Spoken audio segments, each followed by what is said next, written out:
Hey, what's up, everybody? This is Charles Sabanson, and welcome you guys to another episode of the DREAMERSPRO show, where we cover everything from sports, hot topics, classic debates, entertainment, and we give you guys a fresh perspective on things and how we see them. And today we have a hilarious show for you guys here today. But before we get into it, please make sure you like the video and sub to the channel. Be sure to follow me on Instagram. My handle is CTABANZ. So let's get into today's topic, man.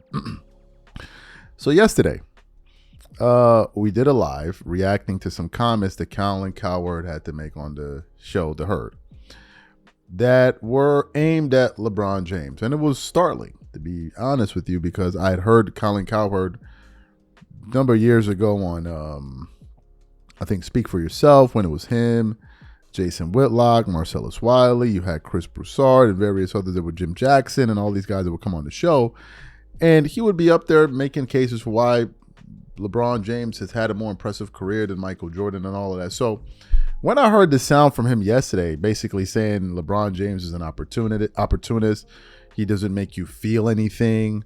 He'll never be as rich as Michael Jordan. He will never be as popular as him and beloved. I'm like, damn, well, this is surprising to me, because this was definitely not how you were speaking prior to that. So we did a show about that. A lot of people jumped in and reacted to it and gave their 2 cents. Well, apparently, that wasn't the only thing that he did. He also invited fellow colleague on FS1, Nick Wright, to The Herd, to his show.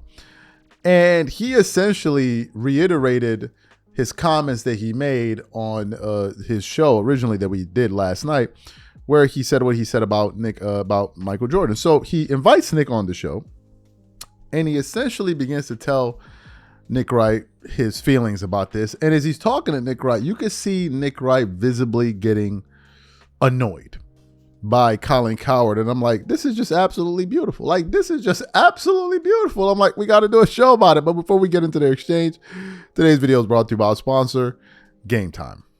One of the things I love the most is making unforgettable memories with family and friends. And one of the things I hate the most is overpaying for tickets only to find out that there was a better deal out there. That's one of the reasons I started using Game Time. Game Time is the easy go-to app for last-minute tickets to sports, concert, and theater events across 60-plus states in the US and Canada.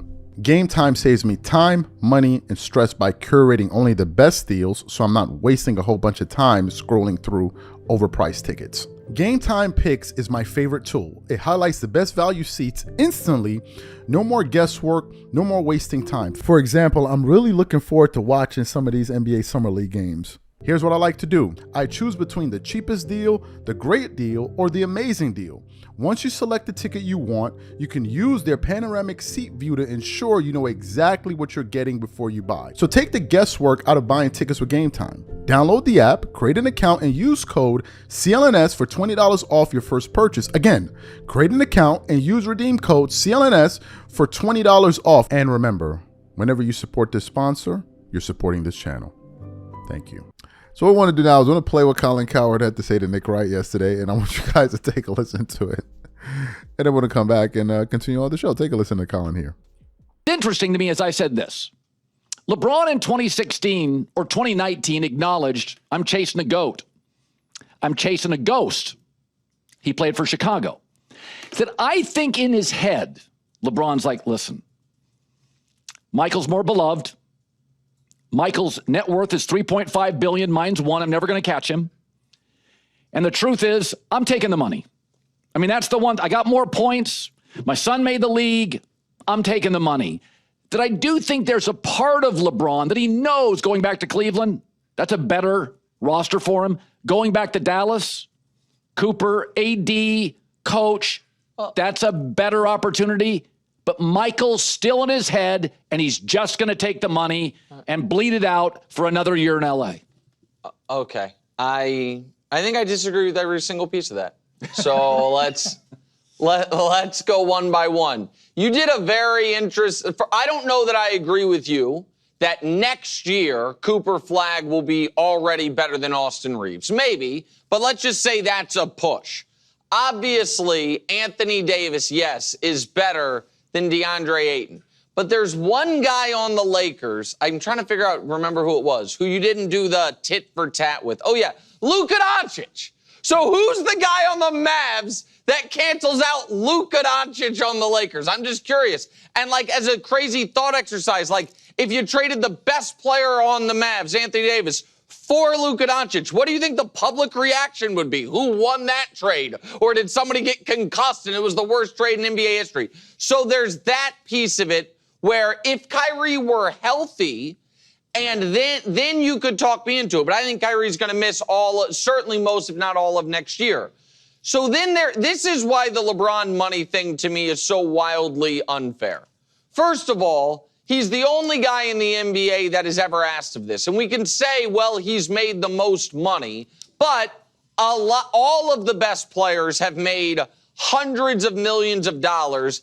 And LeBron last year finished 6th in MVP voting, got the 6th most All-NBA votes, and the fact that he makes slightly less than Zach LaVine makes me feel like he's at the very least unfairly compensated in his direction. Steph Curry, who LeBron, by every vote, all the awards, every metric, LeBron was better than last year, is the highest paid player in the league. No one has a problem with it. So there's that piece of it. There's the other piece of it, which is I think a lot of people are acting as if LeBron opted out and took the minimum and then won a championship, that we are all pretending that championship would not have been met with eye rolls and stack the deck and fake title. All of LeBron's titles, by the way, Ray Allen saved him, Kyrie saved him, bubble championship. Every LeBron championship, no matter the competition, no matter how well he's played, some folks have tried to put an asterisk on.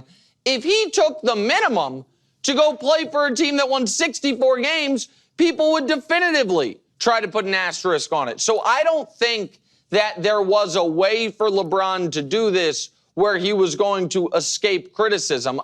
So you heard their exchange there. What are my thoughts about this? First of all, what he said is hilarious, right? Especially to the person that he said it to. But the bigger question is, and I brought this up on the live yesterday, why now? Why now? Why now all of a sudden? Why now all of a sudden you're saying this? To me, I think the reason that Colin feels comfortable saying this is because I think he believes, and a lot of people believe, that this is going to be LeBron's final year in the NBA. And when great players start to reach the end of their careers, you then begin to find out what people really think about them. I mean, when Kobe was playing, I never heard all of the stuff that's being said about him. After he retired, man, oh man, you really got a chance to hear what people really thought. And once your usefulness is no longer there, in the case of LeBron, I mean, he's no longer going to be the face of the NBA, right? They're going to move on to somebody else. Obviously, he'll be an ambassador, so to speak. But they're going to move on to the player that's currently playing, and that's how it goes. And then after that, next player will be the next player. And therefore, there aren't that many ramifications when you go out there and say these kind of things, because these guys are no longer in the spotlight. Now, LeBron may have his podcast and all of that, but it's not the same thing as playing in the league and being able to control your narrative that way. So Colin saying this, I think, is a preview of what's to come, right? I think it's a preview of what's to come. And I think what's probably going to happen is LeBron guys are going to then take a different role. They're going to go from constantly praising him and twerking it up all day long on TV and hollering and screaming and pouring honey all over the floor. They're going to go from that stance to now finding themselves defending a guy that's no longer playing. I think that's what's going to happen. And I think this is just the first kind of indication that this is where things are going to go.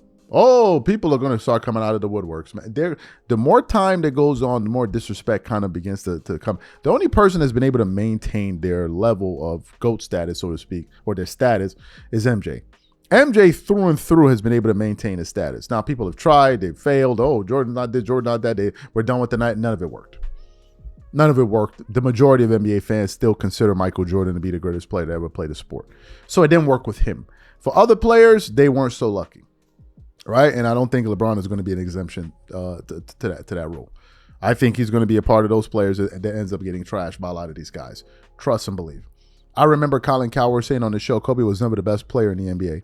Then I had to go back and remember that there was a time when Kobe called into his radio show while he was still playing, and he said, "We got the best player in the NBA on the phone." It's just like that. You guys let me know what you think about this in the comment section, and we catch you guys on the next show. Peace.